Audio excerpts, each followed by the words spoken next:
এরা চুনোপুটি। এ নেত্রীশালা বিধানসভায় আসলে দেখলে ভয় পায় আমাকে, বুঝতে পেরেছ?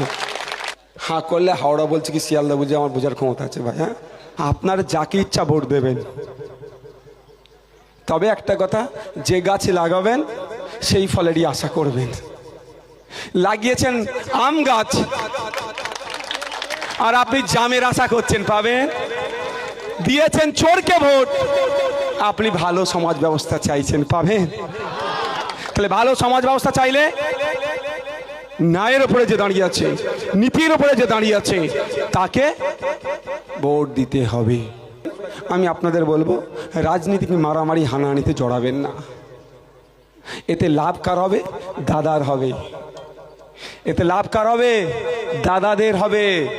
আর ক্ষতিকার হবে এই বুথের লোকের, যারা 300 টাকা, 350, 400 টাকায় দিনে কামাচ্ছেন। সকালে উঠে বসে পড়ছেন এই আপনার দর্জির সেলাই মেশিনের সামনে, খাওয়া দাওয়া, পরিবার পরিজন, নামাজ কালাম, ধর্ম কর্ম সব বাদ দিয়ে শুধু কি করছেন? সারাদিন সেলাই করে যাচ্ছেন। 300 টাকা, 400 টাকা খুব বেশি, এখন তো কামানোই হচ্ছে না আর বেশি। হ্যাঁ, এই নিয়ে কোনো কথা আছে দেখেছেন? তাদের ক্ষতি হবে। তাই অনুরোধ করব, ঝামেলা হিংসাতে জড়াবেন না আপনারা। যেদিন দেখবেন শুভেন্দু অধিকারী, মমতা ব্যানার্জি হাতাহাতি লড়াই করছে, অধীর রঞ্জন চৌধুরী, ফিরহাদ হাকিম হাতাহাতি লড়াই করছে, সেই দিন আপনারাও লড়াই করবেন। এতদিন ওই লড়াই লড়াই লড়াই চাই, লড়াই করে বাঁচতে চাই। আমি একটু স্লোগানটা উল্টে দিয়েছি, নেতায় নেতায় লড়াই চাই, জনগণ এবার দেখতে চাই। নেতায় নেতায় লড়াই চাই, জনগণ এবার দেখতে চাই। আর না হলে মুসলমানকে ভোট দিয়ে জিতালে মুসলমান শান্তিতে থাকবে, দলিতকে ভোট দিয়ে জিতালে দলিত শান্তিতে থাকবে, আদিবাসীকে ভোট দিয়ে জিতালে আদিবাসী শান্তিতে থাকবে। এটা আমি বিশ্বাস করি না। কারণ আপনাদের মধ্যে থেকে দুয়া আশীর্বাদ নিয়ে আমি গিয়েছি তো আইনসভার মধ্যে, 43টা মুসলিম বিধায়ক আছে, তারপরেও আজকে মুসলমানদের এই দুরবস্থা কেন? তাহলে 68টি দলিত বিধায়ক আছে, আজকে দলিতদের এই অবস্থা কেন? 18টা আদিবাসী সমাজের বিধায়ক আছে, আজকের এই দুরবস্থা কেন? তাহলে মানুষের মতো মানুষ জনগণের জনপ্রতিনিধিকে যতদিন না পাঠাতে পারবেন, এই দুরবস্থা আমাদের হবে। আর যে বাবু গেলেন সেই বাবুকে একটু বলুন যে 750 হলো মুসলিম ছেলে অন্যায়ভাবে জেল খাটছে, কি করা যেতে পারে? এই বাবু তো চারানার লোক, এর এমএলএদেরকে আমি এমপিদেরও ক্ষমতা নেই বলার যে অন্তত সার্টিফাইড কপিটা তুলে দিন। কটা বাজে? ও টাইম হয়ে গেছে। যাক, কি বলছে আপনাদের বুঝে আসছে? একটা নিরীহ মুসলমান মানুষ বলি, 750 নিরীহ মানুষ জেলের মধ্যে আছে, প্রায় 750। তারা কোনো অন্যায়ের সাথে যুক্ত নয়, কিন্তু তাদের জামিন পর্যন্ত করানো যাচ্ছে না। এটা যদি আজকে উত্তরপ্রদেশে হতো, এটা যদি আজকে বিহারে হতো, এটা যদি আজকে অসমে হতো, এটা যদি আজকে ছত্তিশগড়ে হতো, এটা যদি আজকে মধ্যপ্রদেশে হতো, এটা যদি আজকে গুজরাটে হতো, আমাদের সমাজের কিছু সো কল্ড বুদ্ধিজীবী রাস্তায় নেবে আন্দোলন করতো না, কলকাতায় আন্দোলন হতো না। যে উত্তরপ্রদেশে 750 নিরীহ মুসলমানকে জেলের মধ্যে রেখেছে কেন? যোগী প্রশাসন জবাব দাও। অবশ্যই তার জন্য রাস্তায় আমি নেমেছি, আমার বিরোধী করব না। কিন্তু আমার পশ্চিম বাংলাতে, আমাদের সোনার বাংলাতে, আমাদের সম্প্রীতির বাংলাতে, আমাদের দিদিমণির বাংলাতে 750 মুসলমান, নির্দোষ মুসলমান জেলের মধ্যে যে 6 মাস ধরে পড়ে আছে, তাদের পরিবার পরিজন নিয়ে তার কিভাবে তারা দিন কাটছে, তা নিয়ে কোনো স্বঘোষিত বুদ্ধিজীবীদের খোঁজ নেই কেন? এটা বলি ভাই আমার দোষ। আমাদের মাদ্রাসা মসজিদ বাঁচানোর যখন আমাদের তাগিদ এসেছিল, আমরা রাস্তায় নেমে যখন বড় বড় বিজেপির বিরুদ্ধে লড়াই করতে চেয়েছিলাম, তখন এই মমতা ব্যানার্জি বলেছিল আমাদের দিল্লিতে গিয়ে তুমি আন্দোলন করো। তাই সামনে ভোট আসছে, আপনি আইএসএফকে ভোট দেবেন না দেবেন আপনাদের ব্যাপার। মাদ্রাসা মসজিদের সাথে যারা শত্রুতা করেছে, যেমন বিজেপিকে আমরা ভোট দেব না। তো আগামী দিন আসছে, আমার বাড়ির সামনে আমি পোস্টার লাগাবো যে ওয়াকফকে বাঁচানোর জন্য, মাদ্রাসাকে বাঁচানোর জন্য যখন আমরা আন্দোলন করতে চেয়েছিলাম, আপনি মাদ্রাসায় যে দিল্লি যাওয়ার নিদান চেয়েছিলেন।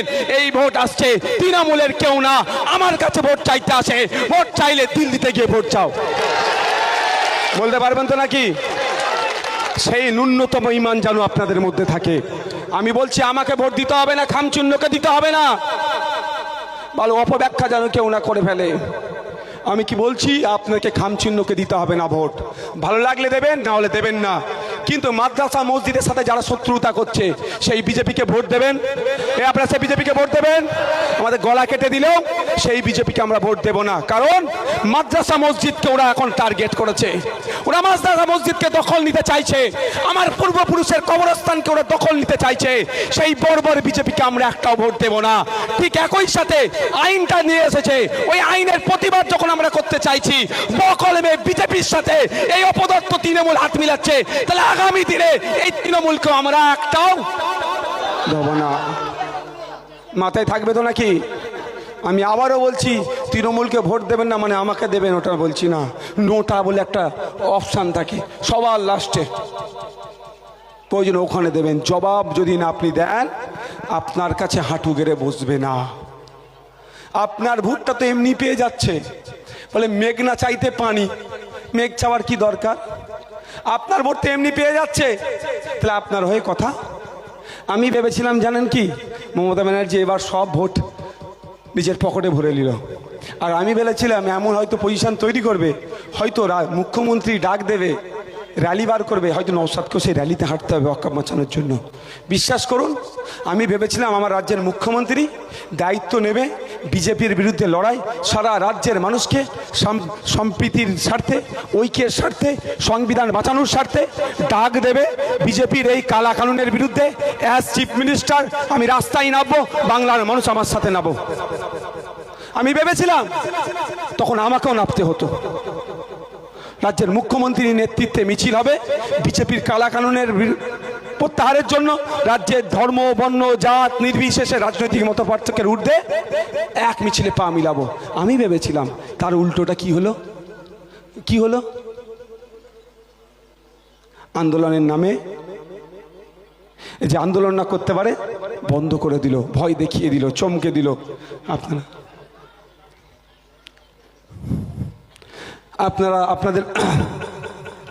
আপনাদের বলছি একটু ভাবার চেষ্টা করুন। আপনারা শুনলে অবাক হবেন। এই পরিজাত গাঙ্গুলির নাম শুনেছেন?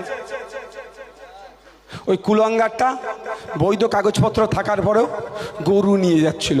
কিসের জন্য? হাল দেবে।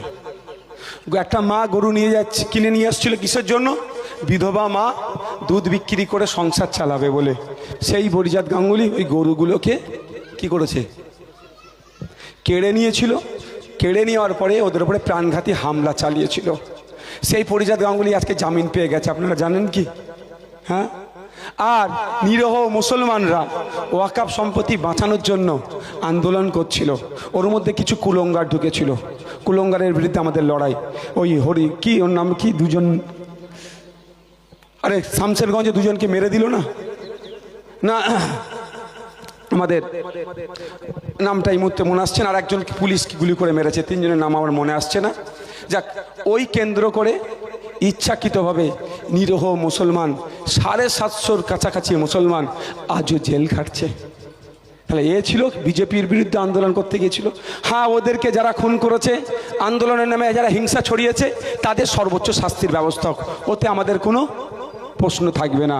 কিন্তু নিরহ মুসলমান শ্বশুরবাড়ি এসেছিল, জামাই শ্বশুর বাড়িতে এসেছিল, রাত্রে ঘুমাচ্ছিল, পুলিশ তুলে নিয়ে চলে গেল। মমতা ব্যানার্জির নির্দেশ হয়েছে। এটা কার নির্দেশ হয়েছে? মমতা ব্যানার্জির নির্দেশ হয়েছে। তাকে প্রায় 6 মাস পার হয়ে গেল, এখনো জেলে আছে। আপনারা অবাক হবেন, এই সরকার বিজেপির থেকে কোনো অংশে কম নয়। আপনারা অবাক হবেন, খোঁজ নিয়ে দেখুন। জঙ্গিপুর কোর্টে না এখন এই কি বলে ওটাকে, কি কপি, রিজেক্ট কপি বা রিজেক্ট কপি, ধরুন জঙ্গিপুর কোর্টে রিজেক্ট হয়ে গেল, ওটা তো হাইকোর্ট করবে বা জজ কোর্ট করবে। ওই রিজেক্ট কপি প্রিন্ট করে স্ট্যাম্প লাগিয়ে দেবে। প্রিন্টার মেশিন খারাপ, সার্টিফাইড কপি যাকে বলে, প্রিন্টার মেশিন বা জেরক্স মেশিন খারাপ বলছে। খারাপ না খারাপ করে রাখা হয়েছে এই নিরীহ মুসলমানগুলো, যাতে না সার্টিফাইড কপি পায়, জেল খাটবে। বলুন আপনারা, একটা কোর্টের জেরক্স মেশিন বা প্রিন্টিং মেশিন খারাপ হয়ে যেতে পারে? খারাপ হলে কতদিন খারাপ থাকবে ভাই? আমি ধরছি খারাপ হয়ে গেছে ইলেকট্রনিক্স জিনিস, কতদিন খারাপ থাকবে আপনারাই বলুন। একদিন দুদিন এক সপ্তাহ মাসকে মাস জঙ্গিপুর কোর্টের